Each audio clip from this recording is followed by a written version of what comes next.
Hello, and thank you for joining me today. I'm Jan de Vis, Managing Director of Connect and Transform and Executive Professor at Flanders Business School. It's an open door to state that we live in a world with increasing complexity, volatility, uncertainty and ambiguity. Recent queries amongst top managers have taught us this requires a whole new way of making sense and taking action.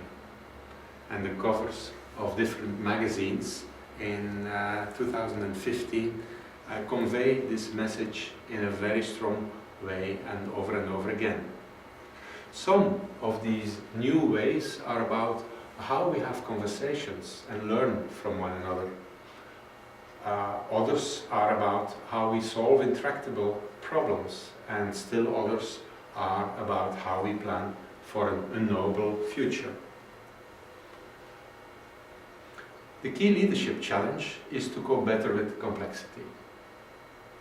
One of the challenges is to shift one's mindset from seeing risks and searching responsibilities when things go wrong to exploring new possibilities and first steps.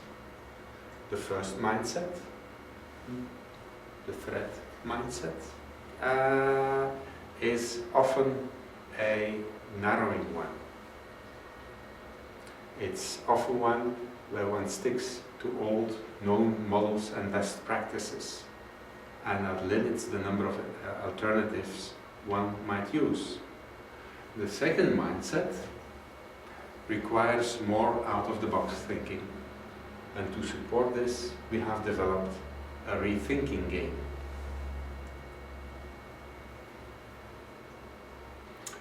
The rethinking game invites participants to rethink real business issues, multiplying the number of possible perspectives and helping participants to explore the bigger picture, the emerging changes, relationships and transformation. It's not a brainstorming process. It's a deliberate process of learning to ask a different set of mind-opening questions. The game is built around 69 mind-opening questions mastered and inspired by transformational leaders. This is derived from research and described in my book, Leadership, Minds Creating Values.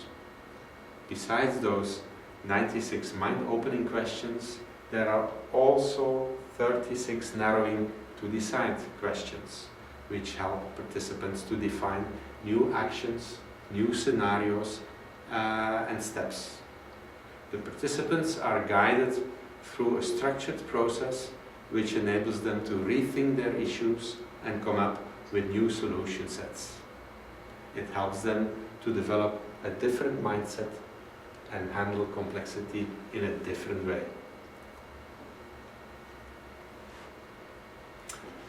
The game is built on insights about how adults develop. And one of these insights is that we first learn to think in a very logic way before we move into transformational thinking.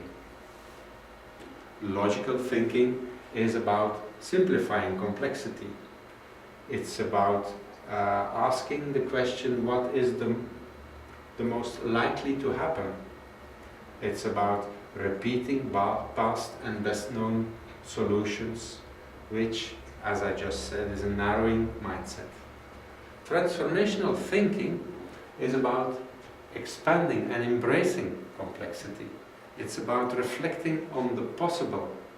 It's about reinterpreting the past, the present and the future and integrate multiple perspectives.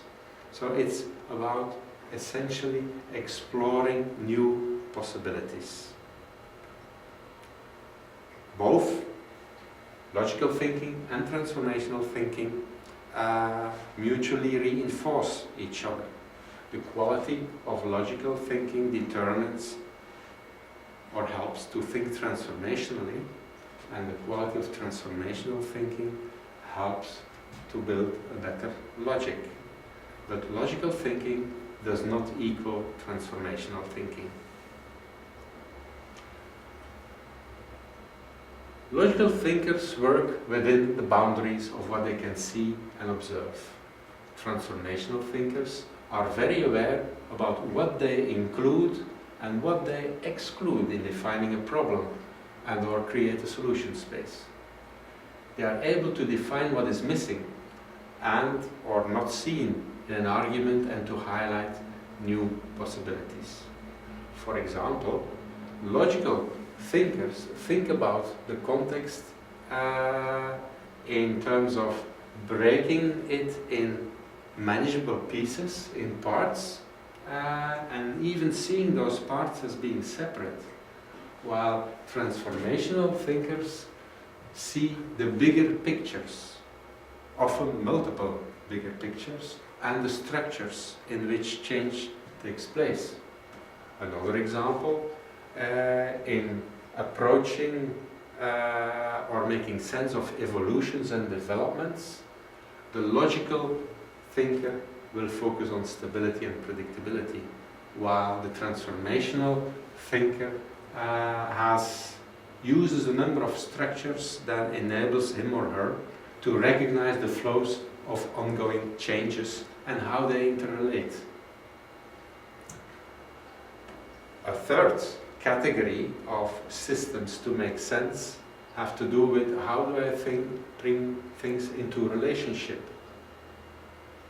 The logical thinker will focus on isolating the separate elements and using predefined systems to make sense of the relationships, while transformational thinkers start to look for the common ground and the interdependencies between seemingly unrelated elements, even when the model, and especially when the model doesn't seem to fit, they start kind of constructing their own system set. A fourth category has to do with disequilibrium. This is about how one makes sense of tension, conflict, and competing ideas.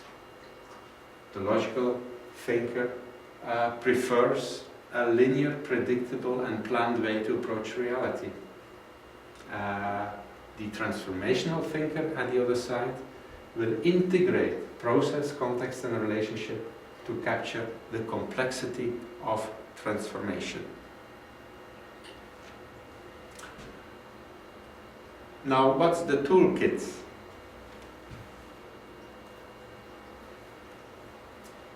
Now the toolkit. The toolkit to do this is a set of mind-opening questions and narrowing to decide questions. The mind-opening questions are in the game are designed around these ways of understanding reality.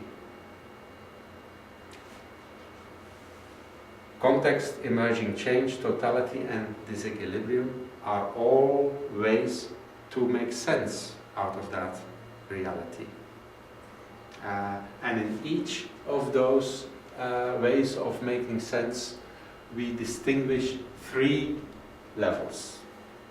An ability to point to, that means to point, for example, to the relationship between the part and the whole, or in emerging change, to start seeing emergence and inclusions of opposites.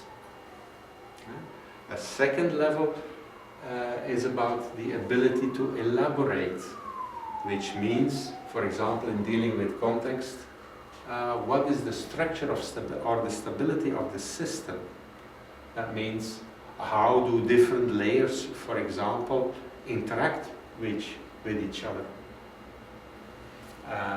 In the totality, it is about the structure of the relationships, the dynamic structure of relationships. The third level has to do with going even further and start to link different perspectives.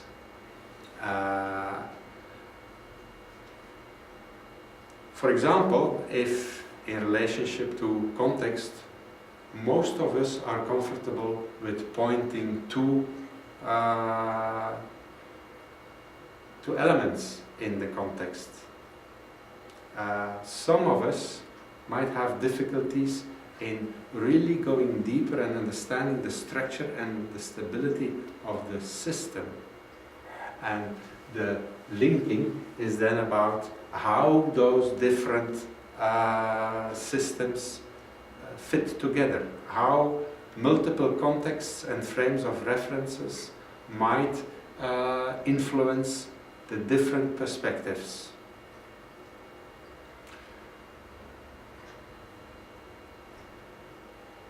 When one masters a diversity of understanding, one will be able to integrate more, to come to better decisions and to collaborate differently.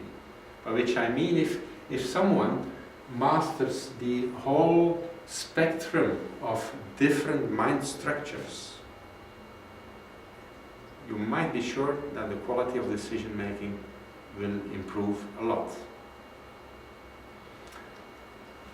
Now, the narrowing to decide questions, they are designed to help participants think in terms of multiple scenarios and possibilities to act. Here we have three types of cards. The hands-on cards, they help participants to define a destination versus a fixed direction. And they encourage experimentation and learning rather than analysis and search for the best solution. The head sharp cards support participants to work in an agile way towards what is unfolding, finding patterns in the present, finding patterns in confusion, rather than forcing order and clarity. Participants experience the power of listening to learn rather than to convince.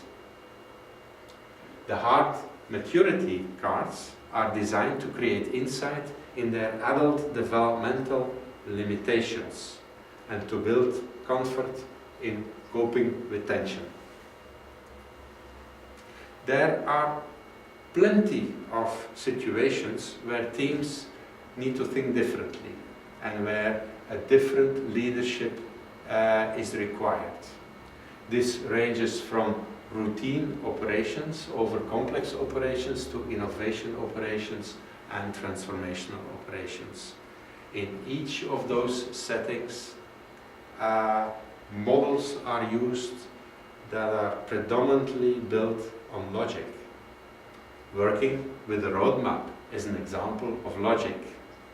But we know that a road can be blocked easily. But nevertheless, we do not integrate the power of deeper transformational thinking, which helps us to conceive a completely different model. For example, that one of a cake map, where you address issues simultaneously. I believe we will come to handle complexity much better if we integrate both logic and transformational thinking. Do not hesitate to contact me if you would like to further discuss these insights. I welcome your mails and thank you for your attention.